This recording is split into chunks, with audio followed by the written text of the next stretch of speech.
Dieu. Merci, merci. Il y a un chant qui me monte à l'esprit. Je vais vous donner la parole maintenant au prédicateur du jour. Le couplet, je ne connais pas très bien, mais le refrain, oui. Que tout mon être danse les mèches. Tu connais son nom? Que tout mon être danse précieux. Voilà.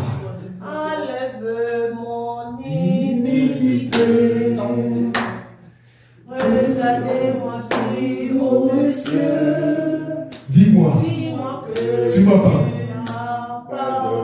Waouh.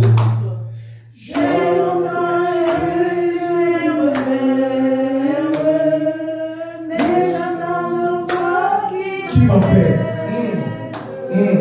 Au lieu de savoir maintenant, tout confus, brisé, je me rends. Plus blanc, plus blanc, blanc, plus blanc que neige, blanc, plus blanc que neige, lavé dans le sang de l'agneau, je serai plus blanc que la neige. Merci, acclamons le Seigneur. Amen. Merci pour la joie que vous nous avez donnée. Les paroles, j'avais aucune parole là. Mais que Dieu te bénisse. La joie que tu nous as donnée, que le Seigneur te le rende sentiment. Si je suis serviteur de Dieu, que cela se fasse dans ta vie. Amen. Amen. Nous appelons le prédicateur du jour, Papa Junior, au moment où il s'avance. Nous acclamons le Seigneur.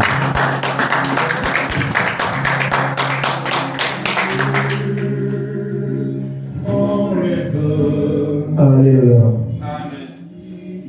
On va fermer les yeux, on va prier pour la parole de Dieu. Éternel Dieu d'amour, éternel Dieu de la Bible me dit, Dieu le souverain sacrificateur. On t'appelle ministre du sanctuaire et du véritable tabernacle de l'éternel. Le tabernacle est fait par l'éternel, non par les hommes. Jéhovah Rapha Adonai, nous voici maintenant des pierres vivantes. Seigneur, réunis en cellules. Toi qui es la pierre angulaire, Jéhovah Rapha. Ensemble, nous formons ce qu'on appelle l'église de Dieu, le corps du Christ. Père, laisse que ta main puissante se manifeste maintenant au travers de la prédication. Seigneur, quand il y a quelque chose que tu veux parler à chacun. Seigneur, laisse que les esprits soient disposés à écouter, à recevoir ce qui vient de ta part. J'ai ainsi prié dans le nom puissant du Seigneur Jésus-Christ. Nous disons Amen. Amen. Alléluia. Amen. Je pense que l'Éternel Dieu va nous bénir cet après-midi au travers de la prédication de cet après-midi. Je verrai quand même avant de commencer que tu m'aides à saluer ton voisin et il va lui dire que l'Éternel Dieu se souviendra de toi. Il faut lui dire que l'Éternel Dieu se souviendra de toi. L'Éternel Dieu se souviendra de toi, ma soeur, ma mère. L'Éternel Dieu se souviendra de toi. L'Éternel Dieu se souviendra de toi. Alléluia.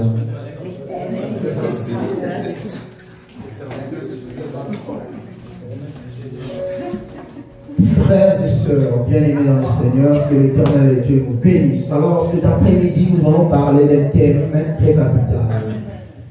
Nous allons parler de l'impact des souvenirs. L'impact des souvenirs dans une relation. Frères et sœurs, nous savons que les hommes ont des relations. Entre nous, nous avons des relations. Il faut savoir également que des relations que les hommes entretiennent entre eux, cela aussi n'exclut pas qu'il y a aussi des relations que Dieu entretient avec les humains. Et de la même manière que les hommes entretiennent des relations, Dieu aussi a des relations qu'il entretient avec les humains. Et il faut maintenant savoir dans cette relation, il y a ce qu'on appelle des souvenirs. Les souvenirs. Alors, nous allons parler de l'impact des souvenirs. Quel est l'impact des souvenirs dans une relation? Même dans les relations entre les humains, les souvenirs ont un impact considérable. Vous savez, lorsque vous vous souvenez d'une personne, vous vous souvenez de quelqu'un avec qui vous avez eu une relation ou avec qui vous avez une relation, même si cette relation était sur le point d'être rompue, mais à partir des souvenirs que vous avez de la personne, vous pouvez vous apaisantir pour dire non, je ne veux pas rompre cette relation, il faut que je le pardonne, il faut que je revienne en paix en arrière, parce que cette personne, même s'il a abusé, même s'il a commis une erreur aujourd'hui, mais dans le passé, il a été une bonne personne pour moi, il m'a aidé vraiment beaucoup. Alors je dois même tenir compte de ce qu'il a fait pour moi dans le passé. Donc vous voyez que les souvenirs permettent à ce que, même là où une division, une séparation devait venir, donc les souvenirs ont permis à ce que la séparation ne vienne pas, à ce que cette relation puisse continuer. Alors, il faut savoir que la relation entre les hommes et Dieu est aussi vieille que le monde. Dieu a commencé à avoir des relations avec les hommes. Et Dieu cherche toujours à avoir une relation avec les hommes. Et la relation entre Dieu et les hommes, cette relation est sans intermédiaire. Dieu veut à ce que cette relation soit entre toi et lui. C'est ce qu'on appelle l'intimité. Donc chacun de nous tel qu'il est si présent, ma soeur, mon frère, il faut savoir d'abord, tout d'abord, que c'est une affaire entre toi et ton Dieu. Dieu t'appelle à une relation entre toi et lui. Et cette relation doit se faire entre vous deux et sans intermédiaire. Et tu n'as pas besoin d'associer notre personne ou d'inclure notre personne dans cette relation. Car cette relation, il y a beaucoup de choses que l'Éternel Dieu va t'apprendre dans cette relation. Et comment on entre en relation avec Dieu? On entre en relation avec Dieu que quand on se met dans sa recherche.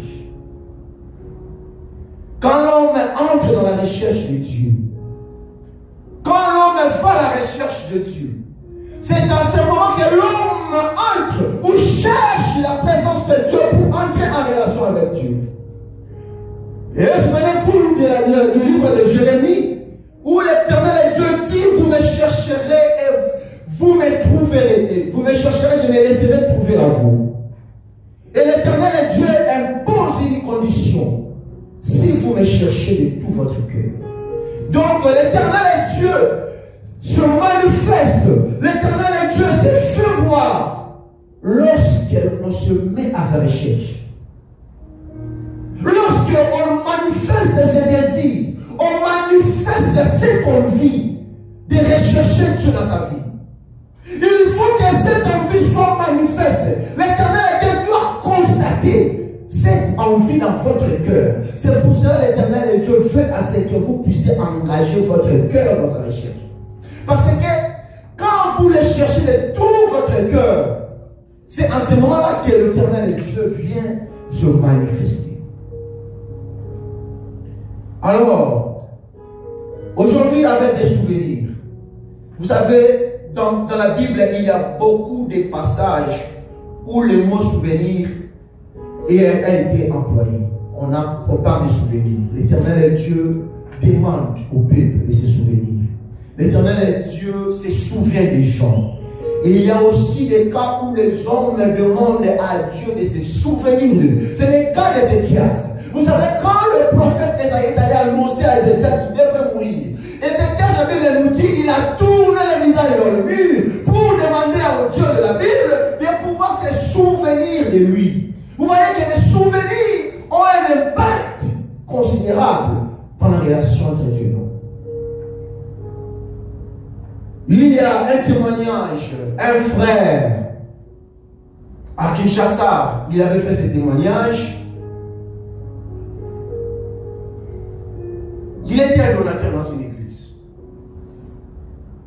Il donnait beaucoup quand il s'agissait des achats de matériel de l'église, quand il s'agissait de la construction de l'église.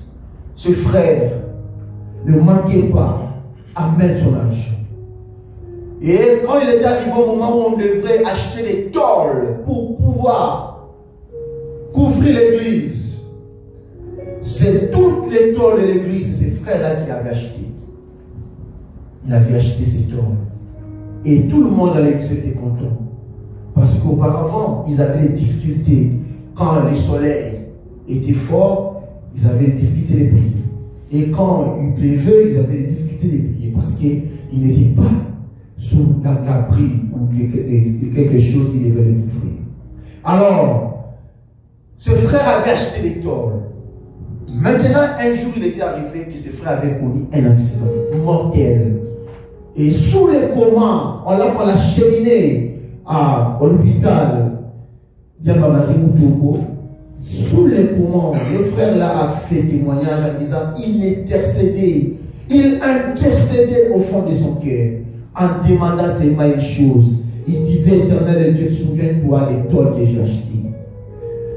Je sais que je suis un pécheur. Je sais que je ne suis pas parfait. Mais ce que je te demande est de te souvenir seulement de ce que j'ai acheté dans l'église. Alors, cette prière avait eu un impact considérable. Car l'Éternel s'est souvenu de lui. Et ces frères-là avaient eu la vie sauve. Frères et sœurs, l'Éternel est Dieu est bon. Alors, nous allons parler de souvenirs. Il arrive aussi des fois que l'Éternel Dieu se souvient de toi et faire du bien à une autre personne. Nous allons lire dans le livre de Genèse, chapitre 19, verset 29.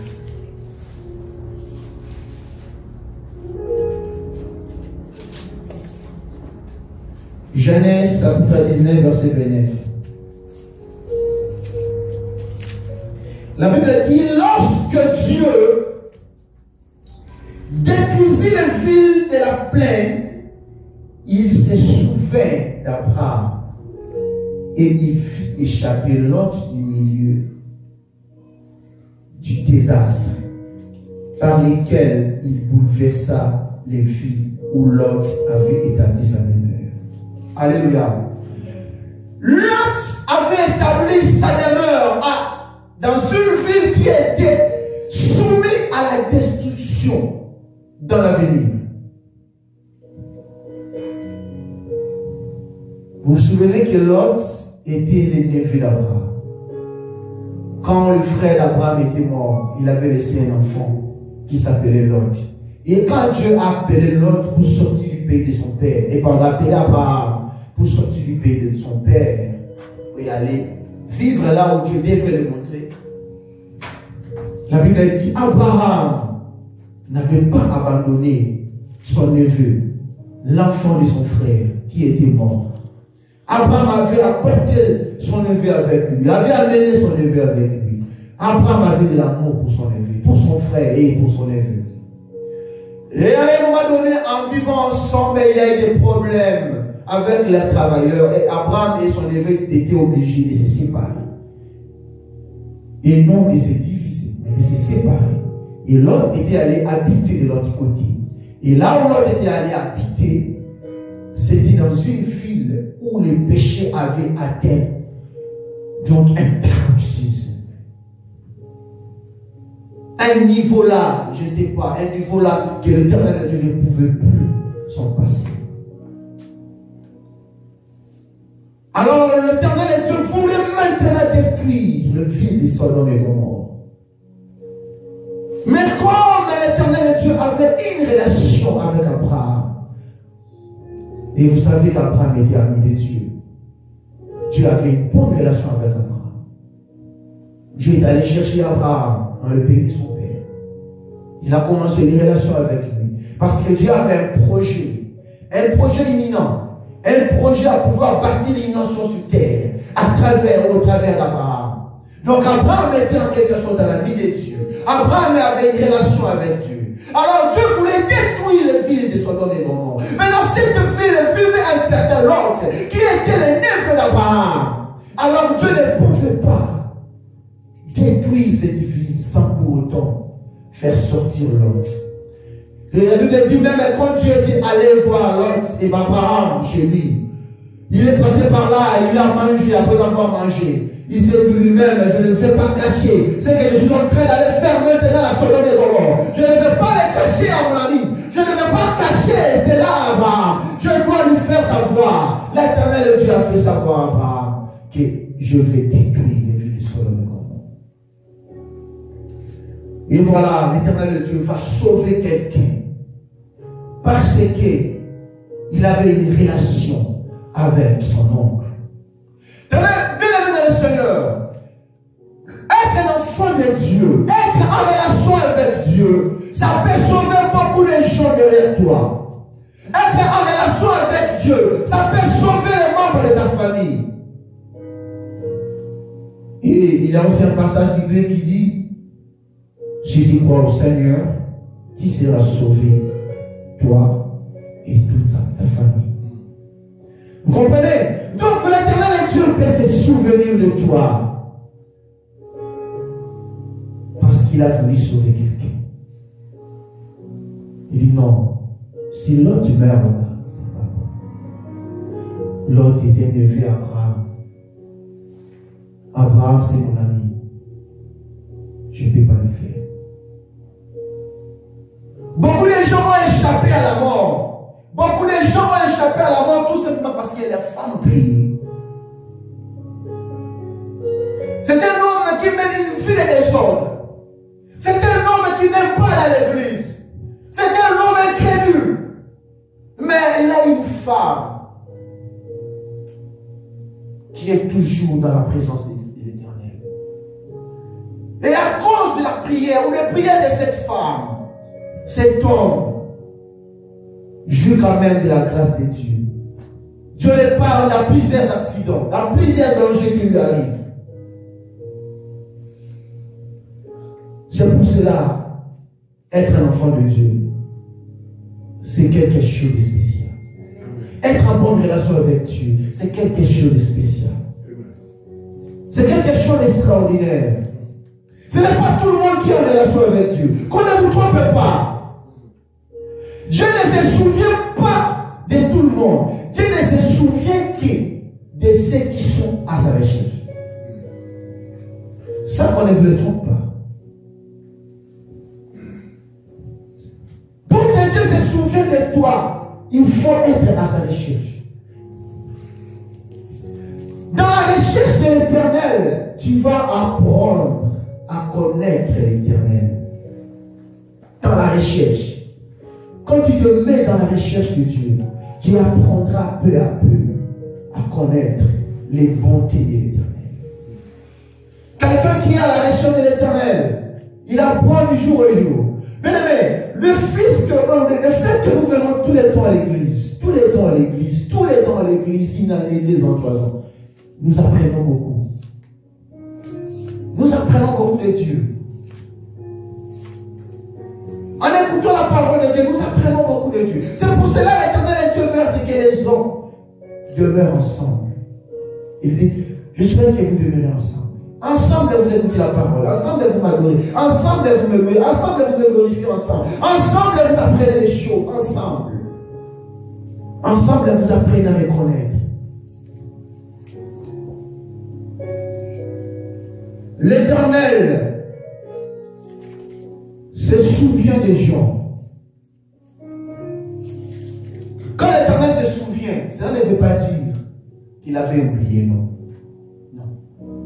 L'Éternel se souvenait de moi, c'est-à-dire qu'il m'avait oublié, il s'est souvenu, non. Se souvenir, cela veut dire que l'Éternel a voulu maintenant te mettre au centre de son intérêt. Alléluia. Ça veut dire que c'est le moment où l'Éternel a choisi maintenant de mettre au centre de son intérêt, que de manifester sa main puissante, afin que tout le monde puisse le glorifier au travers de ce qu'il a fait pour toi. Alléluia. C'est ça le moment opportun. Regardez l'histoire de Anne. La Bible dit cette stérilité, c'est Dieu qui l'a rendue. Et comme Dieu a rendu stérilité à Anne, a rendu Anne stérile, Cela veut dire que Dieu avait quelque chose. Voulait nous chercher quelque chose qui devrait venir après avoir mis en stérile. Frère, beaucoup de choses que l'Éternel aussi permet dans nos vies, c'est pour amener quelque chose, pour nous amener dans sa présence. Si ce n'était pas la chose, tu ne devais pas t'approcher de Dieu. Il y a des choses qui arrivent dans nos vies, c'est seulement uniquement pour nous approcher. C'est-à-dire nous faire approcher de Dieu. Parce qu'en étant stérile, la Bible dit Anne se rendait de temps en temps à Silo pour aller prier Dieu. Donc Anne a servi à la recherche de Dieu. Il a dit ma situation, je ne resterai pas comme ça. Face aux moqueries de ma rivale Pénina, je ne laisserai pas tomber. Je ne laisserai pas. Même si mon mari Elkana m'aimait beaucoup, il me donnait beaucoup d'offrandes pour offrir à l'Éternel parce que j'étais stérile. Mais cette offrande-là ne me suffise pas. Cela ne peut pas me combler. Cela ne peut pas me rendre joyeuse. Ce qui va me rendre joyeuse, c'est quand toi l'Éternel, tu me rendras aussi grosse. Que le jour où moi aussi j'enfanterai comme Périna. Alléluia. Donc la situation de Anne, c'était une situation qui devrait booster Anne à la recherche de Dieu. La Bible dit Anne était à la recherche de Dieu. Anne était à la recherche de Dieu. Anne s'est rendue de temps en temps à Silo. Anne s'est rendue là-bas pour prier l'Éternel. C'était une situation difficile. Mais la Bible dit, du fait qu'Anne s'est rendue, du fait qu'Anne allait tous les temps à Silo pour aller prier, un jour, c'était le jour de l'Éternel, où l'Éternel devait se souvenir d'elle. Écoutez ce que la Bible dit dans 1 Samuel chapitre 1 verset 19. 1 Samuel chapitre 1 verset 19. La Bible dit, ils s'élevèrent.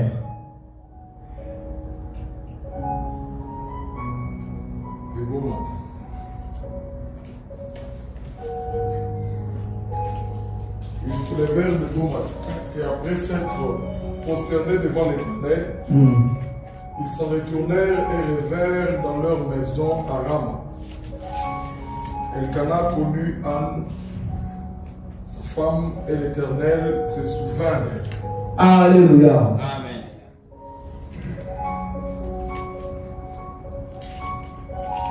L'Éternel, écoutez bien cette parole, ils s'élevèrent les bons matins, et après s'être prosternés devant l'Éternel, ils s'en retournèrent et revinrent dans leur maison à Rama. Elkana connut Anne sa femme, et l'Éternel se souvint d'elle. Anne était longtemps la femme d'Elkana. C'est-à-dire que longtemps Elkana allait avec Anne, mais Anne ne tombait jamais enceinte. Mais vous allez remarquer maintenant les jours là, quand Elkana est allé encore avec Anne, l'Éternel Dieu se souvient. C'est-à-dire que lorsque l'Éternel Dieu se souvient de toi, ce qui était ordinaire, que tu faisais là, était ordinaire, ça devient extraordinaire. Amen. Ça veut dire qu'il y a une touche particulière de Dieu dans la vie. Ça veut dire que le jour où l'Éternel s'est souvenu d'Anne, ce que Elkana avait l'habitude de faire là, ce qu'il ne produisait bien, qu'il ne faisait bien là, le jour là, ça a donné un enfant.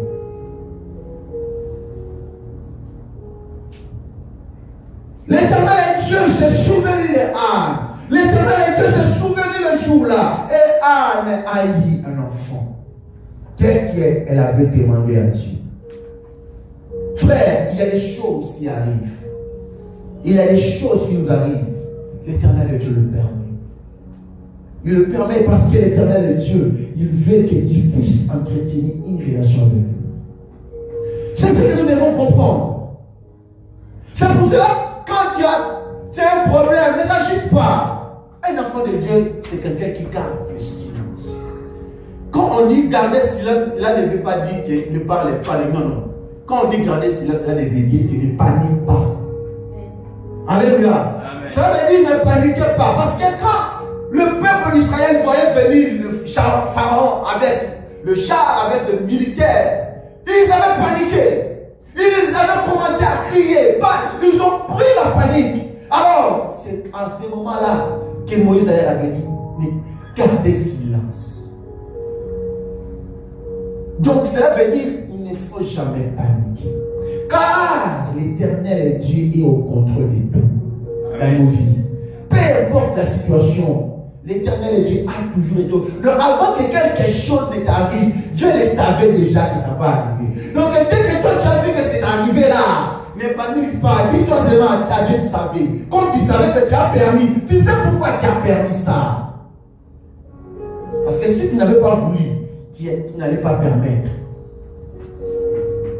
Vous voyez la situation d'Anne. Anne pouvait se dire, ah Dieu, tu m'as vraiment laissé comme ça. Pourquoi tu m'as fait comme ça? Tu m'as vraiment laissé comme ça. Ce que tu ne m'aimes pas, ce que tu ne vois pas, ce que tu m'as abandonné, c'est que... Non, non, non. Toi, comprends seulement que ici, l'Éternel Dieu veut seulement m'appeler à entrer en relation. Les souvenirs ont un impact considérable. Frères et sœurs, nous devons nous souvenir. Pourquoi les souvenirs? Les souvenirs produisent en nous la reconnaissance. Vous savez, souvent bien des gens sont ingrats. Mais à travers les souvenirs, vous allez vous rappeler et vous dire non, en tout cas, je dois quand même faire quelque chose. Je ne dois pas agir de la sorte. Je dois être reconnaissant. Vous savez, il y a un moment donné où David s'est souvenu de son ami Jonathan. Vous voyez, quand il s'est souvenu de Jonathan, il a dit, ah, Jonathan. En tout cas, Jonathan était très utile dans ma vie à un moment donné. Dans ma vie où son père était en train de me pourchasser, de me poursuivre partout. Où je fouillais dans des grottes, dans des cavernes, je me cachais. Jonathan a vraiment m'a aidé beaucoup. Alors qu'est-ce que je dois faire? Qu'est-ce que je dois faire à mon tour? La Bible a dit, David est allé chercher quelqu'un de la famille de Jonathan pour faire du bien, de la lignée de Jonathan. Et voilà, Mephibosheth qui avait profité de cela. Tu vois, le souvenir rend quelqu'un reconnaissant. Même nous devons aussi être reconnaissants vis-à-vis de Dieu. Quand Dieu nous répond, quand Dieu nous fait du bien, quand Dieu nous fait quitter une situation pour nous amener dans une situation plus agréable, une situation de vie très bonne, nous devons nous souvenir de lui. Nous ne devons pas oublier ce que nous étions avant. Nous ne devons pas oublier cela. Donc les souvenirs doivent nous rendre reconnaissants. Voilà, cette reconnaissance a même travaillé dans la vie de David. Vous savez, David dit David dansait pour l'Éternel. Donc, comme s'il n'était pas un roi. Mais alors qu'il était déjà un roi. Même sa femme s'étonnait en regardant David danser. Devant ces sujets, devant le public, David ne voyait même pas sa tunique royale, ne voyait même pas sa couronne. David ne voyait pas cela. David dansait. Ce que David voyait en lui, il voyait ce petit David là. Le petit David, un jour, quand il a reçu la visite de l'homme de Dieu Samuel, pour aller le moindre chez eux à la maison. Bien aimé, la Bible nous dit, l'homme de Dieu Samuel s'était rendu dans la maison d'Isaïe, le père de David, pour aller moindre celui qui devait succéder à Saoul. Parce que l'Éternel Dieu avait rejeté Saoul. Et Samuel, le prophète de Dieu, s'était rendu là-bas. Et Dieu lui avait donné des injonctions. Et lui avait dit, quand tu seras devant celui-là, je te dirai c'est celui-là que tu dois moindre. Et si vous lisez le livre de 1 Samuel, chapitre 1, verset, 1 Samuel, au chapitre 16, tous les chapitres 16, vous allez comprendre.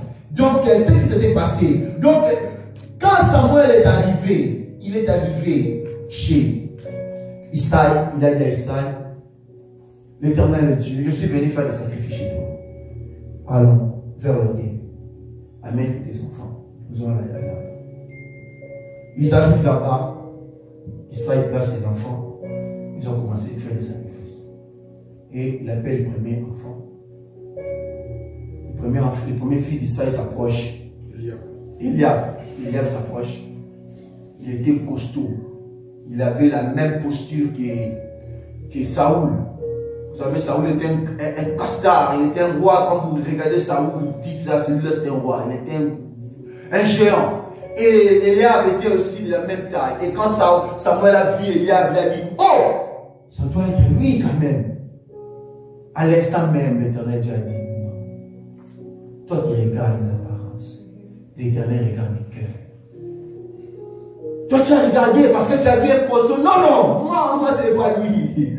Alors, on fait passer un deuxième, on fait passer un troisième, on fait passer un quatrième, et tous sont passés. Mais Samuel a dit, mais c'est fini ici. Non. Les pères ont dit, non. Il reste les derniers, les plus jeunes. Les plus jeunes. Il est où? Non, des fois il va perdre les brebis, les troupeaux quelque part là-bas. Il faut qu'on aille les chercher. Allez les chercher, peut-être ça peut être lui. On va chercher David, les petits David. Les petits David viennent. Le jour-là, David, je ne sais pas comment il était. C'est qu'il était sale. Il n'avait même pas de belles chaussures. Il n'avait même pas peut-être imprégné ses cheveux. Il sentait mauvais. Parce qu'il était en tout moment là avec les brebis. Il sentait tellement mauvais. Mais les jours-là qu'on l'amena, les jours-là quand il vient, il s'approche. Et c'était devant Samuel. Samuel il regarde l'Éternel et dit c'est lui. Samuel dit, oh c'est lui, c'est lui. Allez, mets-toi à genoux. Il s'est mis à genoux. L'homme dit, prends-lui. Il versit la tête de David. C'est le jour-là David avait reçu l'onction royale. Et David se souvenait toujours du jour-là. Il ne se souvient pas du jour où il est devenu roi. Lui, il se souvient du jour où on l'avait. Ouais, il n'était rien. Un David méconnu. Un David qui n'était pas connu. Un David qui était méprisé. Un David qui était négligé. Un David qui n'était rien de tout aux yeux des hommes. Mais aux yeux de l'Éternel, David était très important. Amen. Aux yeux de l'Éternel, David était une grande personne. Et David se souvenait du jour-là. Alors il ne pouvait pas être orgueilleux devant l'Éternel. Il ne pouvait pas se gêner de pouvoir danser pour l'Éternel. Alors il se souvenait toujours de ces jours-là. Et quand il s'agissait de louer, quand il s'agissait de danser pour l'Éternel et Dieu, David n'hésitait pas à le faire. Voilà pourquoi David dansait pour l'Éternel. Frères et sœurs, David dansait pour l'Éternel. David reconnaissait aussi des choses. Quand Saoul, il avait appris que David devrait lui succéder. La Bible a dit Saoul a commencé à poursuivre David pour le tuer. Et David, il est allé d'abord chez le roi de Moab, amener ses parents pour dire au roi de Moab, garde mes parents ici. Alors moi je rentre, je ne sais pas ce qui va m'arriver là-bas, parce que Saoul veut me tuer. Mais que mes parents soient en sécurité ici chez le Moab. Il garde ses parents là-bas, et David rentre en Israël. Et il commence à se cacher toute sa vie. Il a laissé son sang entre les mains de Dieu. Et pendant tout ce temps-là, David a écrit une grande partie de ses psaumes pendant tout ce temps-là. Et si vous regardez bien les psaumes de David, ce sont des psaumes où David est en train de louer l'Éternel. Est en train de dire l'Éternel, c'est toi ma bannière, c'est toi ma protection. Et un jour, l'Éternel a montré à David, tu vois, si c'est terre, si pas moi, personne. Si moi je ne garde pas, si quelqu'un garde, il garde en vain. C'est moi qui garde, c'est moi qui protège. Regarde Saoul, il est là. Là où Saoul était allé faire un petit besoin, c'est là où était caché David avec ses hommes. Pendant que Saoul, il était accompagné de 3000 soldats, c'est-à-dire qu'il y a des spécialistes, des élites, c'est-à-dire des vrais soldats de la nation. Mais pendant ce temps-là, Saoul était déjà livré. David pouvait aussi le tuer. Mais David a dit non, je ne mettrai pas ma main sur le nom de l'Éternel. C'est le jour-là David a appris une chose. Il a appris une chose, il a écrit Si vous lisez dans le livre de Samuel, et pendant le psaume 33, psaume 33, verset 16, je vais lire le psaume 33, verset 16. Donc, si vous lisez le psaume 33, verset 16, vous allez voir ce que David écrit à propos de cela. C'est le jour-là que David a appris une chose. Psaume 33, verset 16, vous voyez ce que la Bible a dit. Ce n'est pas une grande armée qui sauve le roi. Amen. Alléluia. Amen. Ce n'est pas une grande armée qui sauve le roi. Ce n'est pas une grande force qui délivre les héros. Donc tu peux être fort. La force, ce n'est pas la grande force qui va te délivrer. Tu peux avoir une grande armée. Ce n'est pas ta grande armée qui va te sauver. Car Saoul s'était retrouvé là-bas, dans la caverne. David pouvait aussi lui faire du mal. Pouvait le tuer à ce moment-là. David se souvient de tous ces temps-là. L'Éternel Dieu l'a protégé. L'Éternel Dieu l'a gardé. Voilà, les souvenirs doivent nous amener à la reconnaissance, à la reconnaître.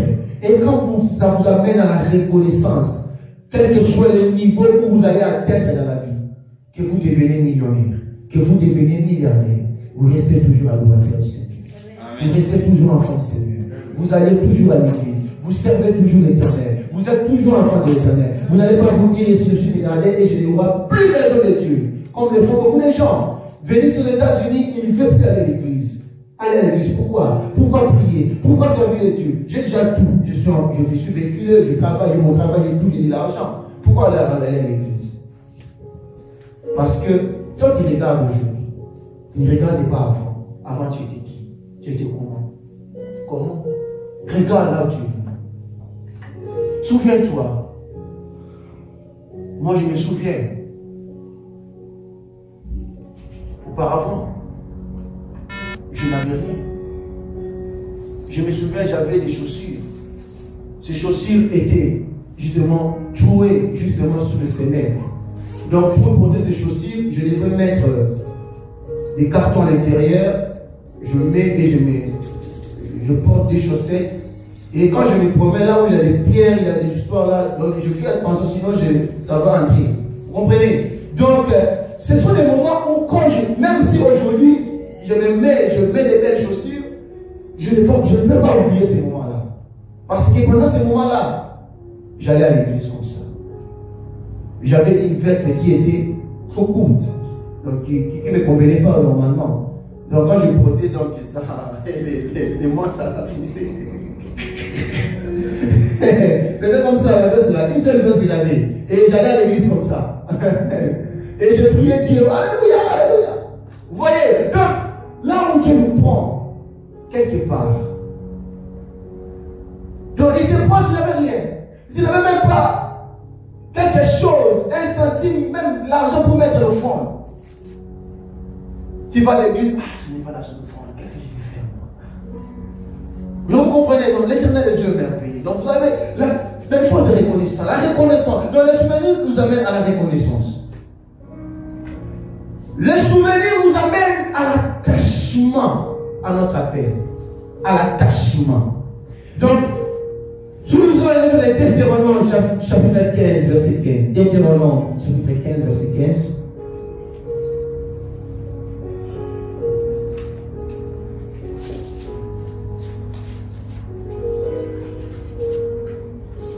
Je vais lire rapidement.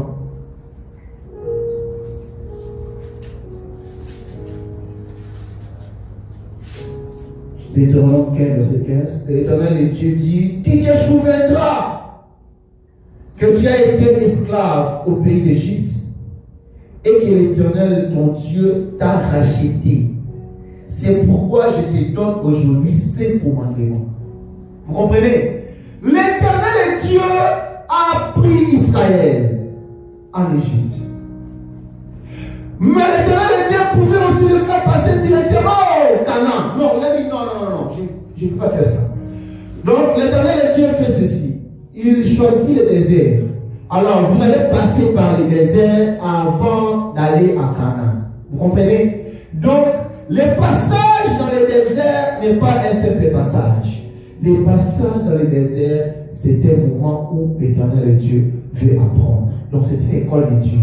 Dieu veut apprendre au peuple.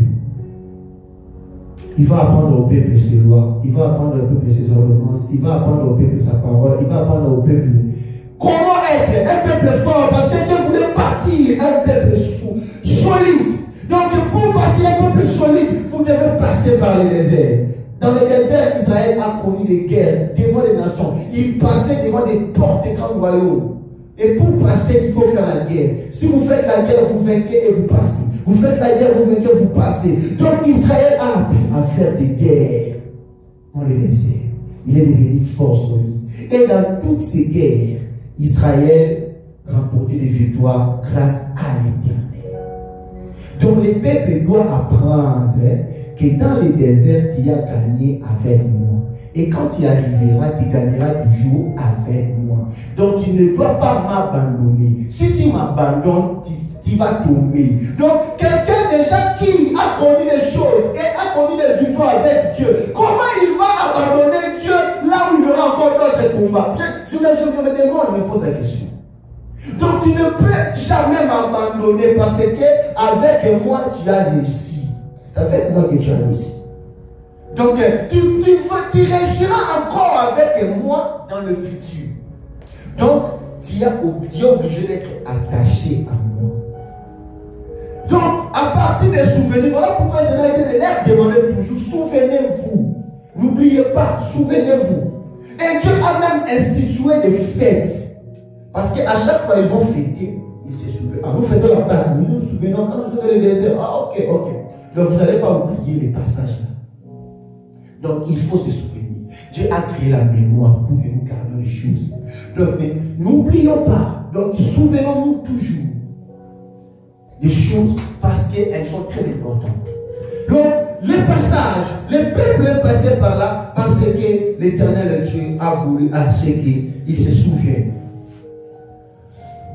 Les souvenirs produisent en nous aussi ce qu'on appelle la générosité.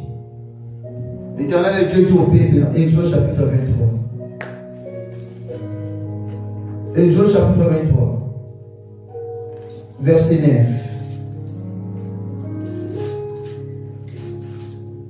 Verset 9. Tu n'opprimeras point l'étranger. Vous savez ce qu'éprouve l'étranger quand vous avez été étranger dans le pays d'Égypte. Vous comprenez? Donc, Israël, toi tu étais étranger dans le pays d'Égypte. Et tu es là libre aujourd'hui. Tu n'opprimeras pas l'étranger. Parce que en Égypte, toi tu n'étais pas chez toi, mais tu as vécu là-bas. On t'a gardé là-bas, on t'a accueilli là-bas. Toi aussi, apprends aussi à garder les étrangers chez toi. Tu ne les opprimeras pas. Donc, quand Dieu te bénit, quand Dieu fait quelque chose de bien pour toi, il te bénit.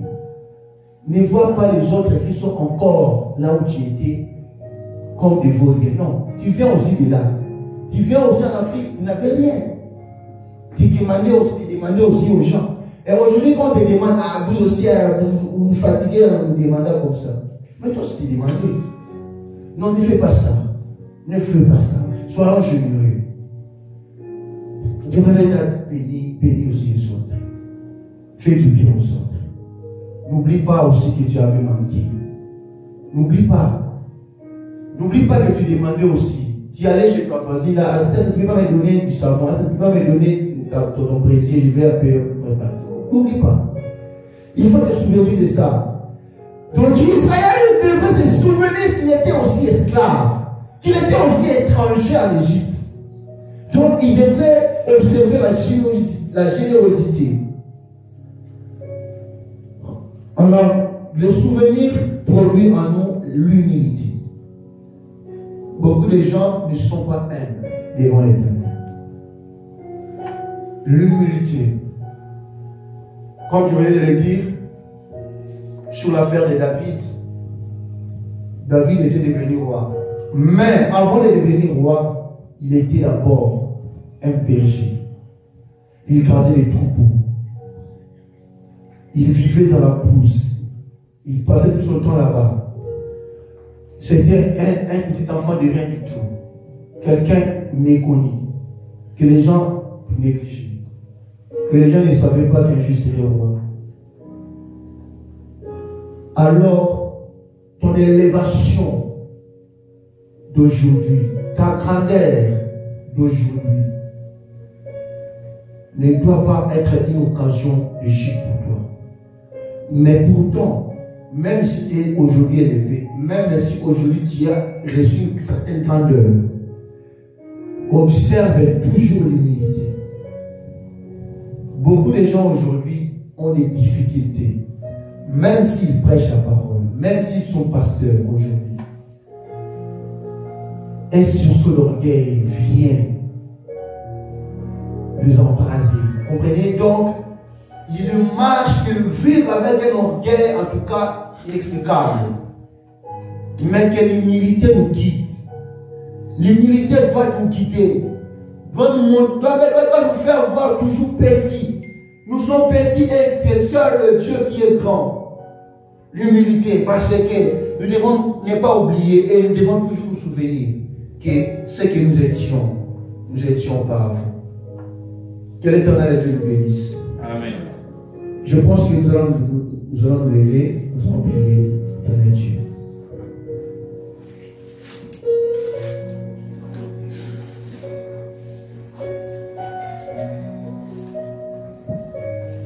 Tu vas d'abord aller dire merci à Dieu. Tu vas aller dire merci à Dieu pour t'avoir parlé. Tu vas remercier Dieu pour cette parole. Prions dans le nom puissant de Jésus. Éternel Dieu Tout-Puissant, merci pour ta parole. Merci Seigneur parce que tu es le Dieu des souvenirs. Seigneur, merci parce que tu nous as parlé à propos des souvenirs, de l'impact des souvenirs. Seigneur, merci Jéhovah, merci Adonai, merci El Shaddai. Merci le Dieu Tout-Puissant. Que laisse que cette parole impacte nos vies, qu'elle ait une impact efficace dans nos vies. Dans les noms puissants, le nom glorieux du Seigneur Jésus-Christ, béni soit notre Seigneur et Sauveur. Alléluia. Tu vas aller demander à Dieu de se souvenir de toi. Que l'Éternel se souvienne de toi dans ta vie. Il connaît le cœur. Il sonne les cœurs et les reins. Il connaît tous tes problèmes. Il connaît ta situation. Il connaît ta maladie. Il connaît tes préoccupations. Demande à Dieu. Seigneur, souviens-toi de moi. Seigneur, je t'ai souvenu de Anne. Seigneur, je t'ai souvenu de Rachel. Seigneur, souviens-toi de moi. Souviens-toi de moi, Seigneur. Souviens-toi de moi comme tu t'es souvenu de Anne. Prions dans le nom puissant de Jésus-Christ. Seigneur, fais-moi ta bonté, Seigneur. Que ton nom soit glorifié. Que ton nom soit béni. En le nom puissant de notre Seigneur Jésus-Christ.